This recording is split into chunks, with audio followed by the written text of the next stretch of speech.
Swimming is a form of exercise that burns a lot of calories, that increases cardiovascular fitness levels, improves muscular endurance and strength, does not impact the joints due to the water supporting the weight, refresh and cools swimmers in hot weather, and which can be done safely even in old age. Swimming defined. An action consists of repeating a specific body motion or stroke involving all major body parts of swimmers to move on the surface of water. Swimming became organized as an amateur sport in the late 19th century in several countries. The English are considered the first modern society to develop swimming as a sport. By 1837, when modern competitive swimming began in London, several indoor pools already existed. Its popularity increased with the development and improvement of the swimming pool, and swimming was part of the first modern Olympic Games in 1896. Although people have swum since ancient times, swimming strokes have been greatly refined in the past 100 years. We have four different strokes of swimming: freestyle, butterfly, backstroke, and breaststrokes.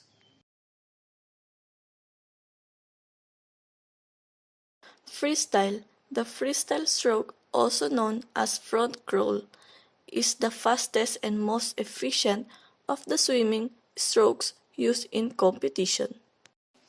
How to do the freestyle or front crawl swimming stroke. A major part of taking advantage of the total body benefits of swimming is to work on your technique. When done well, it creates an efficiency of movement that allows you to perform better and optimize your result. Here are some tips to help you perfect your freestyle form.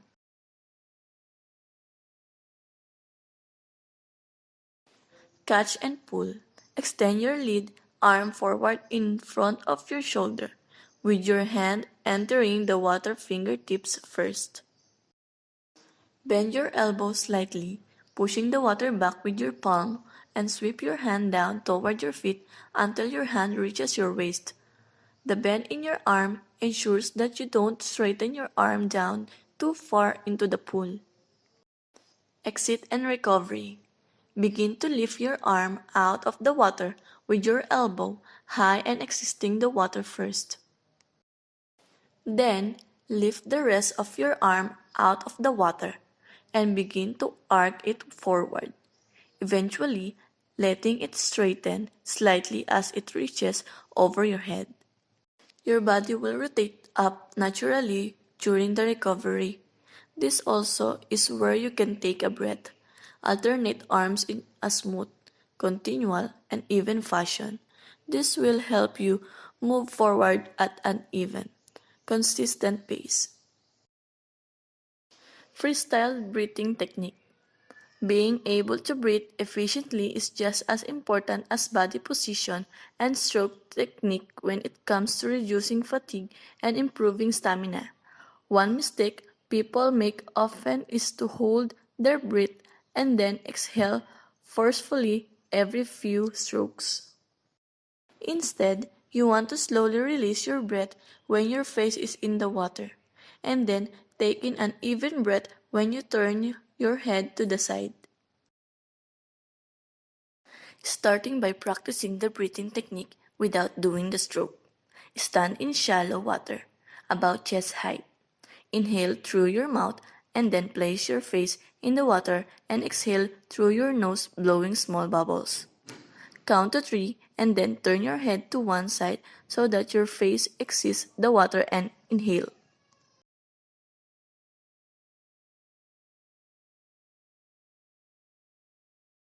Leg movements for freestyle. The legs are kicked alternatively in a fluttering motion. The knees should be bent slightly. The ankles and feet should be relaxed. For maximum propulsion, the downward kicking motion should be emphasized.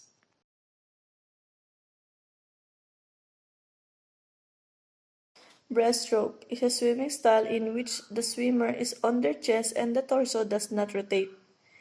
It is the most popular recreational style due to the swimmer head being out of the water a large portion of the time, and that it can be swum comfortably at slow speeds. In most swimming classes, beginners learn either the breaststrokes or the freestyle first. However, the competitive level, swimming breaststroke at speed requires comparable endurance and strength to other strokes. Some people refer to breaststroke as the frog stroke, as the arm and legs move somewhat like a frog swimming in the water. The stroke itself is the slowest of any competitive strokes and is thought to be the oldest of all swimming strokes. How to do the breaststrokes. Learning how to perfect the breaststroke is significantly easier once you understand the fundamental elements of the stroke. Here's a breakdown of the different parts that make up breaststroke.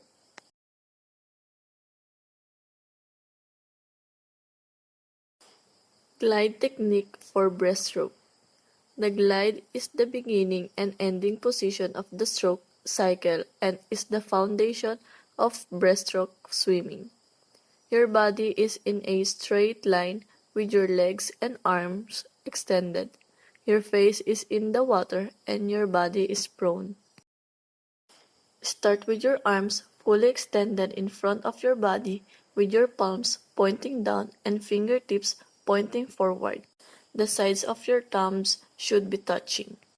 Hands together in front of your chest in a praying position with your fingertips pointing forward away from your body. Then drive your arms forward and fully extending your arms straight in front of your body. The breaststroke arm pull has four parts: glide, outsweep, insweep, and recovery. Pulling or outsweep technique for breaststroke. The breaststroke arm pull has four parts: glide, outsweep, insweep, and recovery. Breath or insweep technique for breaststroke. Bend your elbows and move your forearms down and back as you pull your hands together in front of your chest in a praying position. This is the all-important base of the breaststroke pull, as it serves as the power that pulls your body forward. This is also the base where you lift your head out of the water and take a breath. Kicking technique for breaststroke. Unlike freestyle and backstroke, the breaststroke doesn't use a flutter kick. Instead, it mimics a frog kick. Start with your legs straight and together. Bend your knees so they point out to the side while keeping your feet together. Your feet should come in toward your torso, keeping your knees where they are. Separate your feet to extend your legs straight out to a diagonal in a V shape, and then quickly squeeze your legs together to come back to the starting position.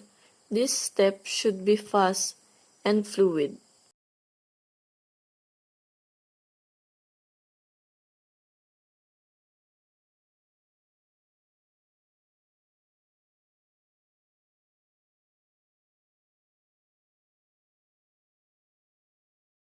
Butterfly. The butterfly, colloquially shortened to fly, is a swimming stroke swum on the chest with both arms moving symmetrically, accompanied by the butterfly kick, also known as the dolphin kick. While other styles like breaststroke, front crawl, or backstroke can be swum adequately by beginners, the butterfly is a more difficult stroke that requires good technique as well as strong muscles. It is the newest swimming style swum in competition, first swum in 1933, and originating out of the breaststroke. How to do the butterfly. The butterfly strokes is one of the most difficult swimming strokes. It is sometimes referred to as fly for short, although it is the second fastest strokes when done properly by a skilled athlete. It requires a very exact technique, strength, and rhythm. It thus requires a lot of practice to perfect it. But when you have it right, it is one of the most rewarding, respected, and aesthetically pleasing swimming styles currently used in competition. Being able to execute a good butterfly stroke is the hallmark of a true competitive swimmer.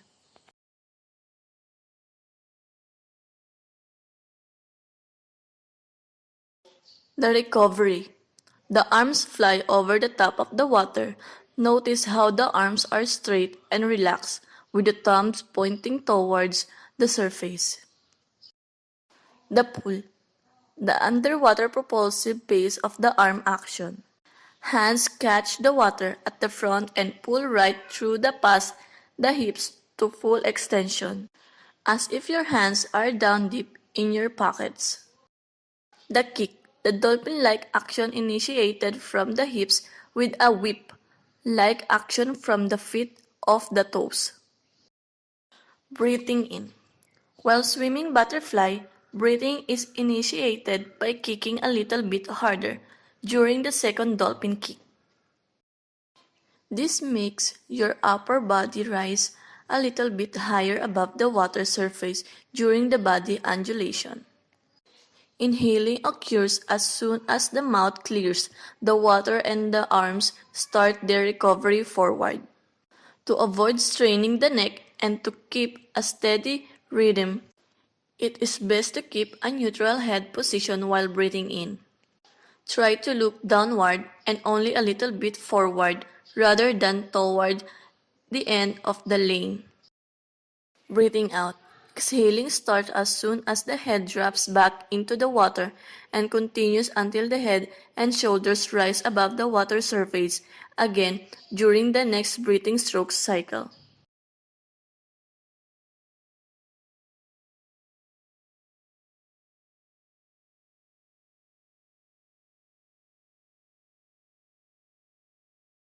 Backstroke is one of four recognized swim strokes. It's the second fastest after freestyle and the only one that involves being on your back. To that end, it's essentially freestyle on your back, as it involves the same flutter kick and also a long axis stroke, meaning you rotate your body along the long axis of your spine. How to do backstroke. Backstroke can initially seem like daunting stroke to learn, especially if you are new to swimming. But don't let that deter you, because your face is out of the water the entire time you swim backstroke. You don't have to worry about the timing or frequency of your breathing, which can be one of the more complicated parts of the strokes. This means you can perform regular, relaxed breathing, which lets you focus solely on the stroke. Hand entry. Your hand enters the water in line with your shoulder, pinky finger in first, and your arm straight. Rotate your body slightly to maximize your reach.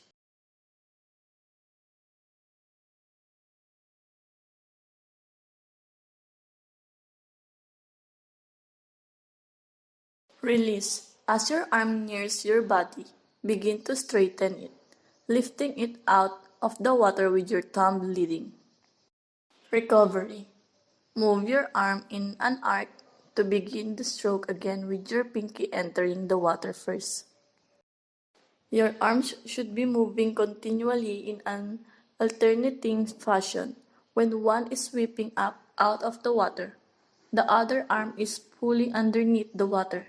This will create a smooth and continual movement forward across the water. Kick. The backstroke uses the flutter kick, just like in freestyle. Here are some tips to master the flutter kick. Keep your legs close together. Generate power from your hips, not your knees. Your whole legs should be moving with each kick, not just your lower leg. Your legs should be relaxed and bent slightly. Think of your legs as battle ropes, moving fluidly up and down. Focus on smooth, consistent kick at first. As you get more comfortable, you can start picking up the speed.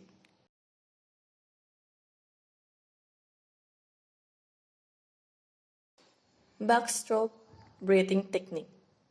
Most beginners learning backstroke are not aware on the way in which they breathe, nor the pattern of breathing or point at which a breath is taken. A regular breathing pattern should be encouraged to prevent breath holding, which leads rapidly to exhaustion. Breathing should be in time with the recovery of each arm over the water surface, inhaling with one arm recovery and exhaling with the other. This encouraged the breath to be taken at regular intervals. Inhalation happens as one arm pulls through the water to the side, and then exhalation takes place as the opposite arm pulls through the water to the side. Learning the breathing pattern for backstroke can seem like an odd task, given that we swim face upwards and can allow our breathing to take care of itself.